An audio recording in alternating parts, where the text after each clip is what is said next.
So for now, we will try to explain about Laravel. So Laravel is a PHP framework na halos ginagamit sa mga websites.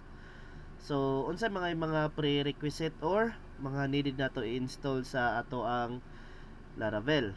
So first is naatay dapat naka PHP. So dali ra siya i-install ang PHP kay i-download na nato. Tapos na siya composer para sa mga kanang dependencies sa ato ang PHP. Dayon get mga forma sa get kay kani inani. Muni siya ang forma sa git or pwede ra pud ta mag CMD. Dayon needed sa nato ang ato ang SAMP para sa ato ang localhost o sa ato ang database. Dayon ang ini code editor like unsa may mga code editor nato nga pwede natay mga Sublime, VS Code kani sila be code editors. So natay kani pwede ni sila tanan kaning Atom, Sublime kani siya may Notepad++. So depende lang sa imong gusto na mga VS Code mo na mga nindot karon sikat. Next is unsa pa? CMD or Git Bash. So mag-start na ta. So for now gamiton na to ang Git Bash pero pwede gid ka maka-install og Git Bash i-search na nimo diri. Ana. So imo na ni siyang i-download ang Git. Dayon pwede na ni ka mo gamit ani siya. Mo ni siya ang outkuan sa Git. Diri ka pwede mag butang og mga functions para maka-install na rin ka sa Laravel. So mo ito mga needed nimo ang SAMP, code editor og CMD or Git Bash. So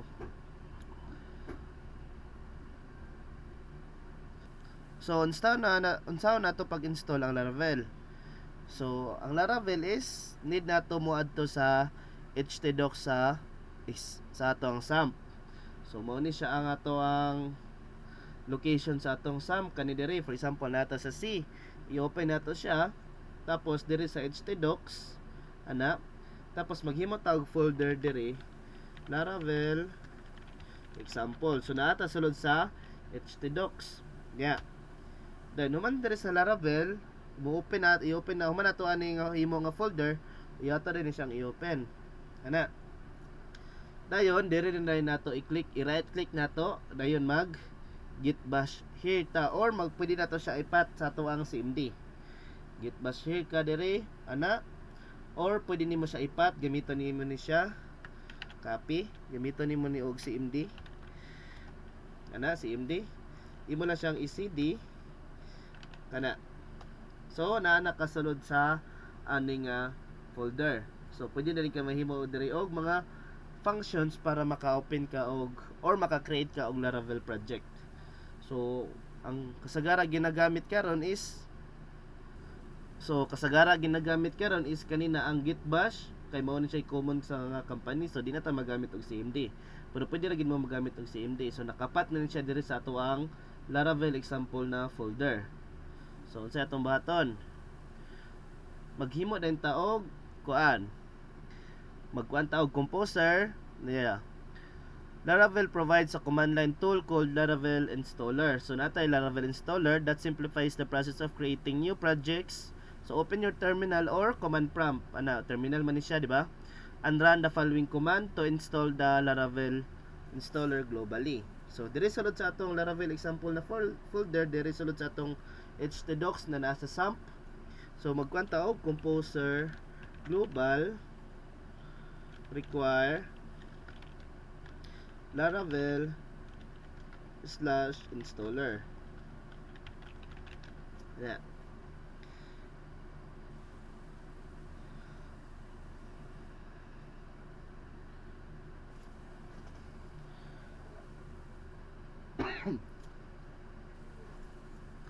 So naa na tay kaning kuan, nakahimo na taon na og kaning command sa ato ang para sa ato kwenta sa ato ang Laravel. So naa na tay gi composer. So dili ta htdocs ato na siyang ibalik. Ana. So ato atong gi hinahinayan kani.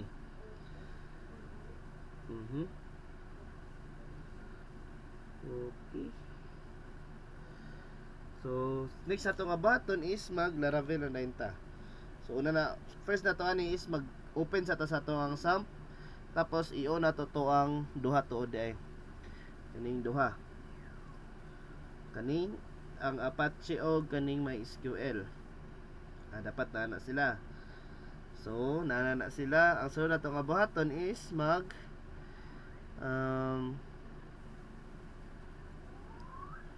magkwanta og command, kaning nga command pwede na kani Laravel new, then the project name. For example, project name lang ato ibutang.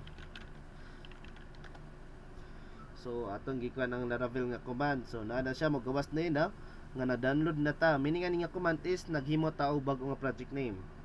Kaya nag-install ta ug unsa may latest karon, version 8.6 pero na daw 9.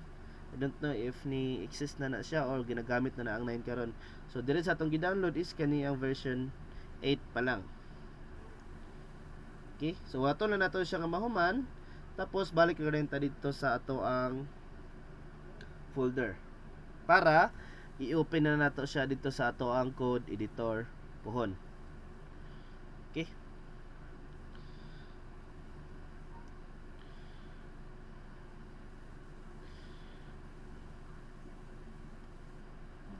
so lato na nato siya nga mag-download. So mag-download na siya tanan og mga files. Kana siya downloading antod ma 100% na siya. Okay, so kani siya is mo ni ang kanang uban nga ginagamit, like for example na kay may ginagamit nga kani, for example kani mga Gazelle, like para sa mga spreadsheet like Excel kana. So mo ni siya ang gamit anin nila, gipang download na daan, extract na siya aron kanang dili siya mag error like mag nakay i-access like mga PowerPoint mga inana. So dali na lang kay naka-download naman taog kani siya kani nga mga files or extension na timer may nani. So gamit ni siya tanan nga gi-download diri kay wata kabalo ponpon like kani mga Gazelle, Flickr, then na mga kato mga time sa Laravel. So ato na siya kulatan dayon until ma-download siya 100%.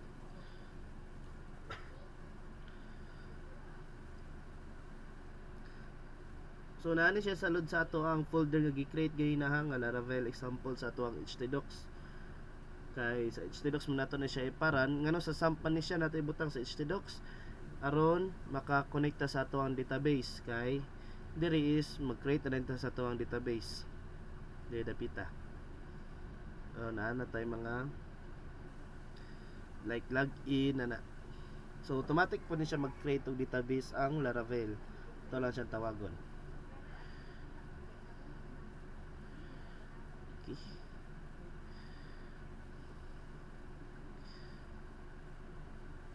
So naana ta sa 93%.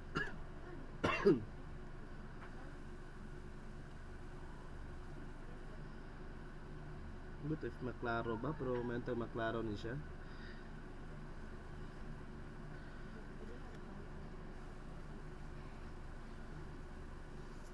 So makita ninyo ang mga naka-download pohon-pohon. Kaning ni makita ninyo mga folder niya once mo open na taog mga okay ana. So nahuman na nato siya download, i-check na nato ni ang ato ang folder. So once nato siyang i-kuan na project name dire nga atong i-create kanina, di ba? Kay nag-run man taog kanang command. No. So once mo ka na to ang project name na then dire dapita katong atong gi-download sa atong Laravel. So unsa atong bahaton dire, ato ni siyang i-cd or atong i-file path. So unsa toy pangalan sa atong folder karon? Project-name. So nakasulod ta sa atong project-name kani siya. Kani. Ana, so nana ta diri sa sulod. Ang atong sulod nga buhaton is unsa man? Ato ni siyang kaning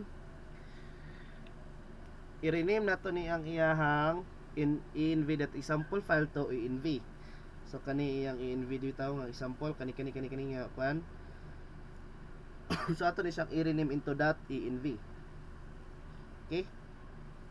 So diri na to siya sa kuan gapon sa get, diri na to buhaton.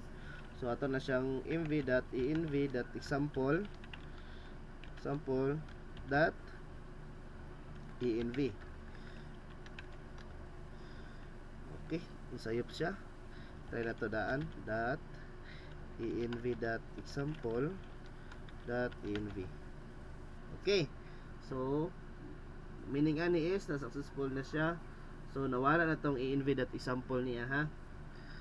Dayon sa sunod tong button mag-key generate ta para mag-generate siya og application key. PHP, tawag na tong PHP artisan key tapos generate. So mo na siya ang iyahang saman ang iyahang command. So once nga makuha na siya, so application set key set successfully. So na natin application key. Next ito nga buhaton is mag saman mag artisan server na din ta makita nato or mara na to sa ato ang development server sa ato ang localhost. So start the built-in development server to see your Laravel application in action. So aron makita nato siya nga running, so ato lang ibutang dito nga PHP artisan serve. So sa ato natagon mohatag na siya diri og kaniyang server. Ana, control copy, ato na siya i-copy lang. Oops. Ana lang. Tapos na siya sa 127.0.0.1 800. So na ni. So dire 127.0.0.1 slash okay 800. Kimo man na iyang kan. Oops, dili siya mao. 800 pa to. Okay. Kanila ni ato nang kopyahon ni. Copy. Ana. So, nara. So mao ni siya ang actual nga unsaon pag-install sa Laravel. So nanata na install na to ang Laravel. Then ang atong sunod nga buhaton is tanawon nato siya unsay porma niya. Kay try nato ni og change ning kaning mga inani. So try nato siya ikuan. So ato siyang ipat dito sa ato ang sa akong gamit nga editor is kaning Sublime. So ato siyang ikuan kani diri. So ako ni siyang open folder tapos ako tong ipat ang iyahang sum sa local kung asa na ako siya gibutang sa htdocs tapos diri sa Laravel example kani.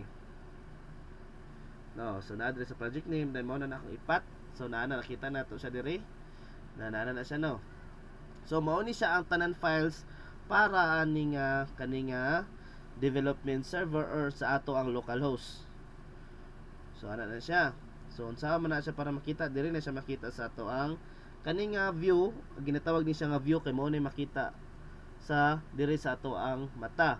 Pero natay sa ato ang Laravel natay model, view tapos controller.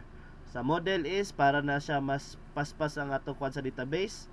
Dayon sa controller is mo na siya mo connect dito sa ato ang model para mo maka-access sa atong database. Tapos ang view mao ni siya ang atong nakakita karon. So ana siya. So dire atong tan-awon kung asa ni siya makita. So dire ni siya sa ato ang resources tapos sa views tapos natay welcome.blade.php. So dire ni siya makita kana. So di ba unsa man ni? For example, i-change nato ning kaning documentation. Asa man siya dapat makita. So nara na siya dire dapat makita. Butangan nato dire og kani.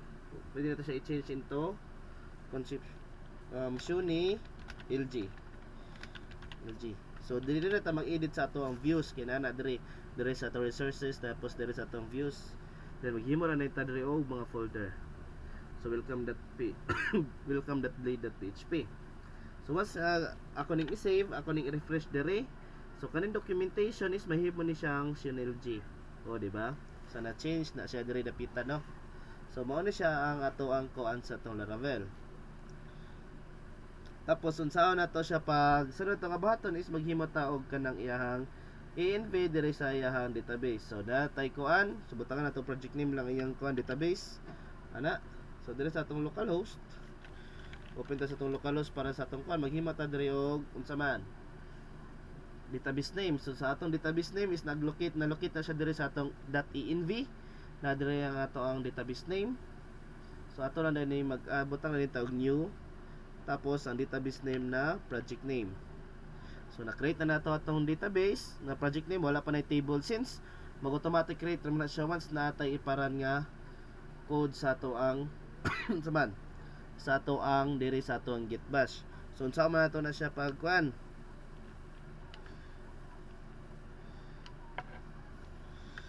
Okay? So dire. So unsa atong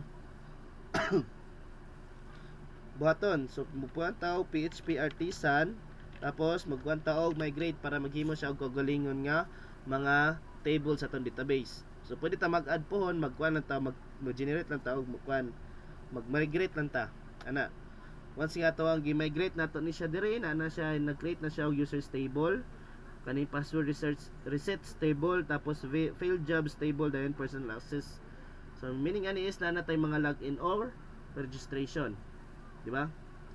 So dire is nanata dire, once ato ning i-refresh makita nato nga naa na siya kuan dire sa project name, naa ni siya tanan, di ba? Gayna kay wala pa man eh. So karon is naa na ta siya, naa na tay iyahang kuan. So sa Laravel is mag-uwaran ra ka og kanang command nga PHP artisan migrate, automatic na siya mahimo og database. So pwede gyapon ka mag-add dire na nimo ni siya dire lang ka mag-add dapit sa imong kuan, dire dapit sa database. Tapos sa migration, so dire ka mag-create og kuan, dire ka mag-add og mga mga unsa man, mga data sa imong table, like kuan ni butang ka og kuan age, so dire na ka mag table string age ra ka, then mag PHP artisan migrate ra dayon ka. So naa ni siya tanan. So ini mo ini kuan nimo dire sa PHP artisan serve para magkuan nimo ang ato ang okay, para sa ato ang web local development server. So dire gyapon siya sa 127.0.0.1 8000. So once ato ni siya i-rerun, so naa ni siya dire may kuan ni siya dire, kung mag-login ta dire mura kita namang guro. Oops, sorry, login.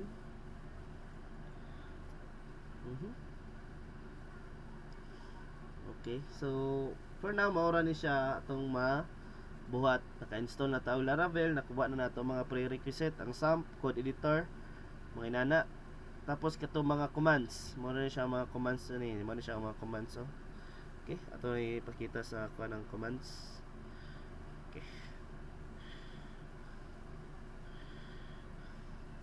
So mo ni siya mga commands, example commands para maghimo. So kani siya para mag-navigate sa imong project directory, sa project name, kani the page partition key, the page partition serve. Mo na siya. Mo na imong mga pambuhaton. So mao to tanan atong discussion saan pag-install ang Laravel, then saan para makita nato ang mga views or unsay mga MVC, model view controller sa ato ang Laravel. So ponpon is pwede na ta maghimo dayon og login page sa ato ang Laravel. So pwede man nato ni siya lisdan. So kaning welcome.play.page pupuntahan nato ni siya og unsa man. Pwede nato ni siya butangan og kining example ipan-delete ani tanan. Kani ano mga gamit. Ani. Oops. Wala. Delete ani sa tanan dire. Okay. Pwede nato na siya butangan dira og login or /register here para sa ato ang if ever gusto ta mo login or mo register. So naara na siya dito dapita. Okay, kita na siya. So mao to tanan natong discussion kung saan pag-install ang Laravel via get or pwede po sa CMD command.